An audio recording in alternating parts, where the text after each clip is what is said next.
بسم الله الرحمن الرحيم. Assalamu alaikum. Welcome to Quranic Arabic webinars. This lesson is about gemination, known in Arabic as the shadda. Objectives. We will learn what gemination is in English, so we're going to look at this concept in the English language first, so we've got a good reference point. We will then learn how it's represented in the Arabic script, and then we'll look at the actual pronunciation of gemination in Arabic. So gemination in English then. The actual definition: gemination happens when a spoken consonant is pronounced for a longer period of time. In English, this only normally happens across words. So just to explain that, we'll do three simple examples. So what we're talking about is a certain letter, what they normally call consonants, which is held for a slightly longer period of time. And in English, this normally happens where you have the same sound at the end of one word and the beginning of the next word. And it's when you say both words quite quickly.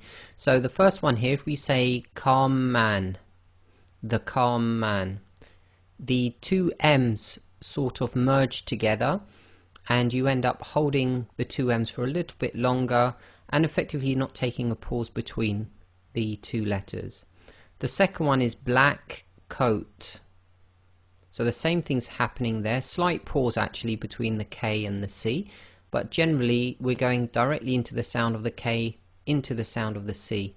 And probably the best example is number 3. So if you say this site, so we say this site, so the S, effectively you're holding the S at the end of the word this, and you're finishing off the sound of the S in the next word, which is sight. So this is called gemination. It's effectively the merging of two sounds into one sound, and you sort of hold it for a little bit longer. In Arabic, the gemination can happen in words and across words. So in English, you normally get it across words. In Arabic, you will get it a lot within one word, and you'll get it across other words as well. And then, although when done across words, it is usually known as assimilation or idgham. So that's a note really for further on. When we get to the Tajweed stage, there's going to be lessons on this term called idgham, which is assimilations. However, when you do the assimilations, the shadda is usually employed. In Arabic, the shadda symbol is used to indicate gemination. And here we have two letters, the noon and the meme. Both of them, just above them, you see the little sort of W, and that in Arabic is known as the shadda. And the shadda in Arabic is indicating that gemination is going to be taking place. Now we're going to look at the letters with shadda and how they work with short vowels. First thing to note, any letter which has the shadda symbol on it will be known as mushaddad. So here we have a noon with shadda, so you can actually call this the noon mushaddad. So by saying that, we know that the noon is carrying a shadda. Letters with the shadda will carry the fatha, kasra or dhamma, and this first example is taken from the Majidi script. So we're going to see how these short vowels are written when shadda is also involved. How you pronounce these will be done later. So we've got the noon with shadda, and above the shadda is the fatha. The second example, we have the noon with shadda, and underneath the letter is a kasra. And the last one is a noon with shadda with a dhamma. So in the Majidi script, the fatha is written above the letter and above the shadda. The kasra is written below the letter and the shadda is on top of the letter. So completely, the kasra is completely underneath the letter. And the third one, the dhamma, is sitting again above the shadda itself. Now let's compare that to the Uthmani script. So in the Uthmani script, the noon shadda fatha is exactly the same.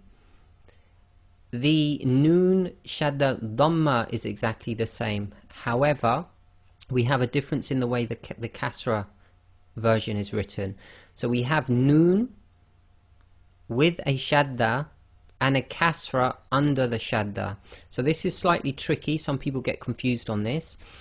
The kasra is written above the letter, but because it's actually under the shadda, we know it's actually representing a kasra.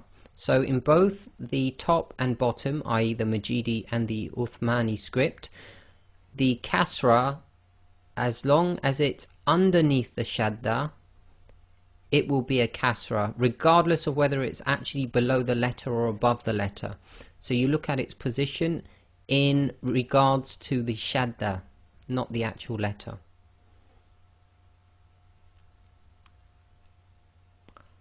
Okay, so now we're going to look at how the shadda is pronounced and how it actually breaks down. So we've got the noon mushaddad with fatha, kasra, dhamma. Let's break down the first one. So the noon with shadda and fatha. Now essentially the simplest thing to do, or the way to imagine this, is the noon with a shadda breaks down into two letters. It's effectively doubling up, just like we saw in English, where you get the two letters, one next to each other, the end of a word, beginning of a word. In Arabic, as soon as you put the shadda, you are saying that the letter itself is doubled up. Now when you double it up, you just break it down into one of the letters, i.e. in this case if it's noon, you write one noon with a sukoon.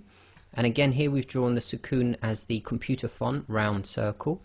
So we have one noon with sukoon, so a noon sakin, plus you do another noon with whatever the short vowel is on the original shadda.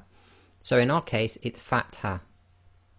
Another example, the second one, the noon mushaddad with kasra. Same thing again, break it down into two noons. First noon is always sakin, second noon carries the short vowel of whatever is on the shadda. So in this case it's the kasra. And the last example, same thing again, write two noons. First one will always be sakin, second one always carries the short vowel that is on the shadda itself. Okay, so that's an example, and this would work the same with any letter, i.e. if you have meme, it breaks down into two memes. If you have two dals, it'll break down in, sorry, if you have a dal with shadda, it'll break down into two dals. So the pronunciation then of the actual shadda. So we're going to start with some small examples. The first one here then, we have the hamza sitting underneath an alif with kasra, and then we have the